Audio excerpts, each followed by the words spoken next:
ਅਗਲੀ ਖਬਰ ਜਿਹੜੀ ਆ ਫਲੋਰੀਡਾ ਦੇ ਵਿੱਚ ਜੋ ਐਕਸੀਡੈਂਟ ਹੋਇਆ ਸੀ ਹਰਜਿੰਦਰ ਸਿੰਘ ਹੋਣਾ ਨੂੰ ਲੈ ਕੇ ਆ। ਉਸ ਐਕਸੀਡੈਂਟ ਤੋਂ ਬਾਅਦ ਅਮਰੀਕਾ ਦੇ ਵਿੱਚ ਜਿਹੜੀ ਆ ਹੇਟ ਬਹੁਤ ਜ਼ਿਆਦਾ ਫੈਲੀ ਹੋਈ ਹੈਗੀ ਜੀ। ਆ।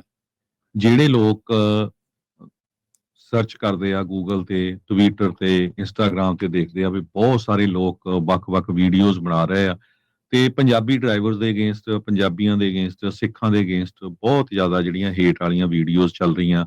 ਬਹੁਤ ਸਾਰੀਆਂ ਪਟੀਸ਼ਨਸ ਚੱਲ ਰਹੀਆਂ ਆ ਵੀ ਇਹਨਾਂ ਨੂੰ ਡਿਪੋਰਟ ਕੀਤਾ ਜਾਵੇ ਤੇ ਜਿਹੜੇ ਇਹਨਾਂ ਦੇ ਲਾਇਸੈਂਸ ਵਾਪਸ ਲਏ ਜਾਣ।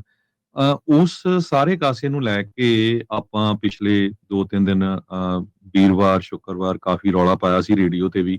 ਪਰ ਅਨਫੋਰਚੂਨੇਟ ਪਾਰਟ ਇਹ ਆ ਬਹੁਤ ਸਾਰੇ ਲੋਕ ਗੁੱਸੇ ਹੁੰਦੇ ਆ, ਹੁੰਦੇ ਵੀ ਰਹਿਣ। ਆਪਾਂ ਰੇਡੀਓ ਦੇ ਉਦਣ ਵੀ ਕਿਹਾ ਸੀ, ਅੱਜ ਵੀ ਕਹਿ ਰਹੇ ਆ ਵੀ ਸਿੱਖ ਲੀਡਰਸ਼ਿਪ ਦਾ ਰੋਲ ਵਾਲਾ ਗੁੱਡ ਨਹੀਂ ਰਿਹਾ ਹੈਗਾ। ਨਾ ਹੀ ਜਿਹੜੀਆਂ ਟਰੱਕਿੰਗ ਆਰਗੇਨਾਈਜੇਸ਼ਨ ਜਾਂ ਟਰੱਕਿੰਗ ਕੰਪਨੀਆਂ ਆ।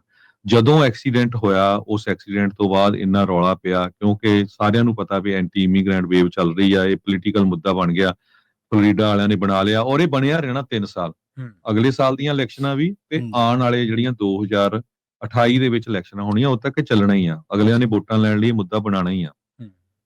ਸਾਨੂੰ ਚਾਹੀਦਾ ਸੀ ਇਮੀਡੀਏਟਲੀ ਉਹ ਜਿਹੜੇ ਪਰਿਵਾਰ ਆ ਜਿਨ੍ਹਾਂ ਦਾ ਮੌਤ ਹੋਈ ਆ ਉਹਨਾਂ ਨੂੰ ਮਿਲਦੇ, ਉਹਨਾਂ ਨੂੰ ਉਹਨਾਂ ਦੀ ਲੈਟਰ ਲਿਖਦੇ, ਗੁਰੂ ਘਰਾਂ ਵੱਲੋਂ, ਆਰਗੇਨਾਈਜੇਸ਼ਨਾਂ ਵੱਲੋਂ ਲੈਟਰ ਲਿਖਦੇ, ਉਹਨਾਂ ਨੂੰ ਫੁੱਲ ਭੇਜਦੇ। ਹਜੇ ਤੱਕ ਉਹਨਾਂ ਦਾ ਫਿਊਨਲ ਹੋਇਆ ਨਹੀਂ ਤੇ ਇੱਕ ਇੰਡੀਅਨ ਏਜੰਸੀਜ਼ ਵੱਲੋਂ ਜਿਹੜੀ ਆ ਉਹ ਪਟੀਸ਼ਨ ਸ਼ੁਰੂ ਕਰ ਦਿੱਤੀ ਗਈ।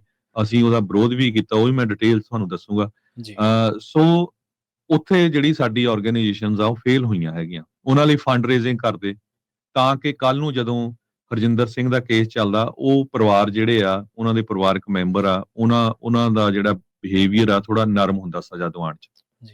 ਪਰ ਉੱਥੇ ਅਸੀਂ ਫੇਲ ਹੋਏ ਆ। ਆਰਗੇਨਾਈਜੇਸ਼ਨ ਡਰਦੀਆਂ ਰਹੀਆਂ ਵੀ ਜੇ ਅਸੀਂ ਫੰਡ ਰੇਜ਼ਿੰਗ ਕੀਤਾ ਵੀ ਸਾਡੇ ਤੇ ਬਲੇਮ ਨਾ ਆਵੇ, ਆ ਨਾ ਹੋਵੇ, ਉਹ ਨਾ ਹੋਵੇ। ਸੋ ਇਦਾਂ ਨਹੀਂ ਚੱਲਦਾ। 9/11 ਜਦੋਂ ਹੋਇਆ ਸੀ ਇਮੀਡੀਏਟਲੀ ਜਿਹੜੀਆਂ ਸਿੱਖ ਜਥੇਬੰਦੀਆਂ ਸੀ, ਕੁਝ ਸਿੱਖ ਜਿਹੜੇ ਲੋਕ ਜਿਹੜੇ ਆਲਰੇਡੀ ਪੋਲਿਟਿਕਸ ਨਾਲ ਇਨਵੋਲਵ ਆ ਉਹ ਪ੍ਰੈਜ਼ੀਡੈਂਟ ਨੂੰ ਮਿਲੇ ਸੀ ਉਸ ਟਾਈਮ ਦੇ ਉੱਤੇ। ਤੁਹਾਨੂੰ ਸਾਰਿਆਂ ਨੂੰ ਪਤਾ ਹੈ। ਸੋ ਇਹ ਸਾਨੂੰ ਮਿਲਣਾ ਚਾਹੀਦਾ ਸੀ। ਇਹ ਬੜਾ ਜਿਹੜਾ ਇਸ ਟਾਈਮ ਵੀ ਜਿਹੜਾ ਵਾਈਟ ਹਾਊਸ ਦਾ ਐਡਮਿਨਿਸਟ੍ਰੇਸ਼ਨ ਆ ਉਹਨਾਂ ਨੂੰ ਕੰਟੈਕਟ ਕਰਨਾ ਚਾਹੀਦਾ। ਵੱਖ-ਵੱਖ ਜਿਹੜੇ ਸੈਨੇਟਰ ਸਾਡੇ ਹੱਕ ਵਾਲੇ ਵੀ ਹੈਗੇ ਆ ਉਹਨਾਂ ਨੂੰ ਡਿਸਕਸ ਕਰੋ ਪਈ ਇਹ ਤਾਂ ਪੂਰੀ ਕੌਮ ਨੂੰ ਜਿਹੜਾ ਬਦਨਾਮ ਕੀਤਾ ਜਾ ਰਿਹਾ ਤੇ ਹੇਟ ਕ੍ਰਾਈਮ ਜਿਹੜਾ ਵੱਧਦਾ ਚੱਲ ਰਿਹਾ ਹੈਗਾ।